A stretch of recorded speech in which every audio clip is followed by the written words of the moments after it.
এখন এই যে বেরোবে আমাদের ওই আন্টিদের বাড়ি রেখে হ্যালো এভরিওয়ান, সবাই কেমন আছে? আশা করি সবাই খুব ভালো আছে আর আমিও খুবই ভালো আছি।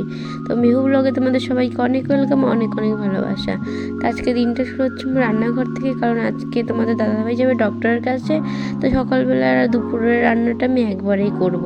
তো এই যে রান্না করতেও চলে এসেছে, এখন আমার কোনো কাজই হয়নি, শুধু বাসি ঘরটা ঝাঁটিয়েছে, থালা বাসনটা মেজে ডাইরেক্ট চলে আসলাম রান্নাঘরে। আর তোমাদের দাদাভাইও নেই এখানে যে ওকে মিহুকে সামলাবে।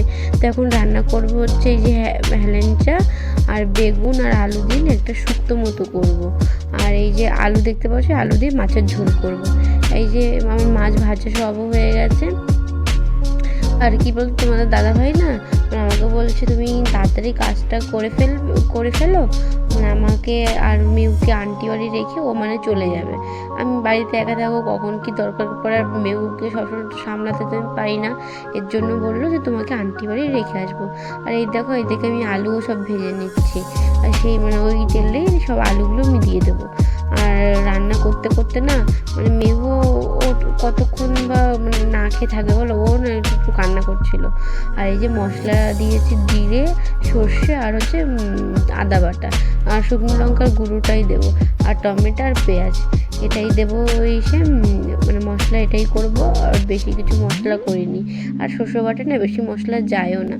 তেলের উপর তেজপাতা দিয়ে না জিরে দিয়ে দেবো, আর তার মধ্যে দেবো পেঁয়াজ। আর ওই যে দেখতে পাচ্ছ কড়াই, আমার না ভাত হয়ে গেছে, আর এই কড়াইতে না শুক্তো করব। তো আমার একটা বড় করে একটা ছোটো কড়াইতে, বড় কড়াইটাতে না শুক্তো বসাতে হচ্ছে, কারণ তাড়াতাড়ি করতে হবে। তোমাদের দাদাভাইও তো চলে যাবে, আর আমার আন্টিদের বাড়ি না অনেকটাই দূর, তো আমি হেঁটেও যাবো না। তো বলছে তুমি তাড়াতাড়ি করো, তাহলে একসাথেই তোমাদের রেখে আমি চলে যেতে পারবো। আর তোমাদের দাদাভাই না দাঁতে পুরো ওটা পুরো ভেঙেই গেছে, মুখ পর্যন্ত একটু গোড়া আছে। এবার তোমার দাদাভাই বলছে পুট্টিও করতে পারে, আবার দাঁত তুলতেও পারে। তখন ডাক্তারের কাছে যাবে, দেখি ডাক্তার এক্সরে করে কি করে, তারপরে দেখি তো বলতে পারবে। তোমার বেশিরভাগ দাঁতটা তোলাই হবে, কারণ পুট্টি করার মতো এখন নেই। আগে যদি যেত তাহলে পুট্টি হয়ে যেত। আজকে তোমার সাথে কথা বলতে বলতে আমার মশলাটা কষানো হয়ে গেছে। আর যে আলুটাও দিয়ে দেবো, আর আলুটা দেওয়ার পর না একটু নাড়াচাড়া দিয়ে না জলটা ঢেলে দেবো। আর এই দেখো জলটা ঢালার পরে যে জালটা উঠে গেছে, জালটা উঠলে না মাছটা ঢেলে দেবো। আর এই যে দেখো আমার মাছের ঝোলটা হয়ে গেছে। কালারটা দেখেছো কত সুন্দর এসছে, আর মাছের ঝোলটা না সুন্দর হয়েছিল। তো যাই হোক, দেখতে থাকো। তো গাইস, তখন তো তোমাদের বললাম যে তোমাদের দাদাভাই ডক্টরের কাছে যাবে। তো এখন এই যে বেরোবে আমাদের ওই আন্টিদের বাড়ি রেখে, ও চলে যাবে ওদিক দিয়ে। তো এখন না এই যে রেডি হয়ে গেছে, আর এখন যাবার মেয়েও না ঘুমাচ্ছে। তো যাই হোক, তোমার ভিডিওটা দেখতে থাকো। আর এই যে আন্টিদের বাড়ি চলে এসেছে, আর ওকে না আপেল কেটে দিয়েছে। আর দেখো ও কি খেলা করছে, আর ও তো যেটা পায় সেটাই মুখে দেয়। এজন্য বলছে কি আমি আপেলটাই কেটে দিই। তো আপেলটা কেটে দিয়েছে, আর দেখো একটা থেকে একটা। আর এই এই দৃশ্যটা না আমি ভিডিও ক্যাপচার না করে থাকতে পারলাম না।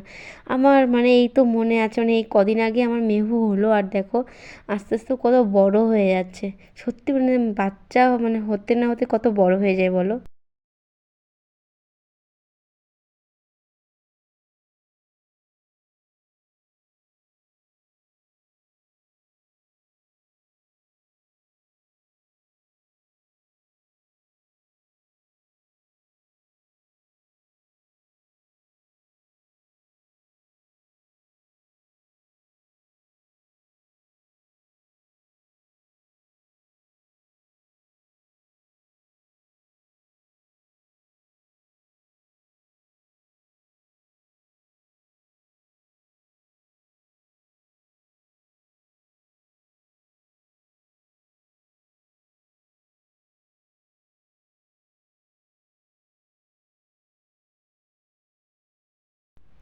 তো এখন রাত 8টার কাছাকাছি বাজে, আর এই যে এখন আমি জামা কাপড়গুলো গুছিয়ে নিচ্ছি। কী বলো তো, যখনই জামা কাপড়গুলো তুলি তখনই না গুছিয়ে রাখি, বাট আজকে না তোমার দাদাভাই দাঁত তুলে এসেছে, তারপরে ওকে না কিছু জল টল গরম করে দিচ্ছিলাম, এজন্য হয়নি। তো এখন এই যে বসে পড়েছি গোছাতে। আর এই দেখেছো মেহু পাশে কী করছে, খেলা করছে।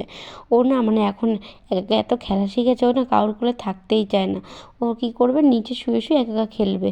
আর জানো তো গাইস, আজকে এত বড় একটা দুর্ঘটনা হতে গেছিলো। ও তোমাদের দাদাভাইকে আমি খেতে দিচ্ছি নিচে, আর তো ও না একা একা ছিল বিছনায়, ওই একটা মানে মানে গড়াতে গড়াতে পুরো খাটের সাইডে চলে এসেছে। হঠাৎ তোমাদের দাদাভাই দেখেছে যে দেখো মেয়ে কী মানে কোথায় চলে এসেছে। আমি যেতে যেতে মানে ও একটা পাল্টে দিলেই মানে ওপর নিচে পড়ে যেত। আর আমাদের খাটটা এত উঁচু, যদি পড়ে যেত না তাহলে মানে আজকে কত বড় যে সর্বনাশ হতো তো আমরাই জানি। তো এখন মানে ও এত বড় হচ্ছে, এখনও খুব মানে খুব সাবধানে থাকতে হবে। এই যে ও খেলছে আর না, ও আমার না কোলে আসবে বলে কেমন করছে, মানে শুধু আমাদেরকে দেখাচ্ছে।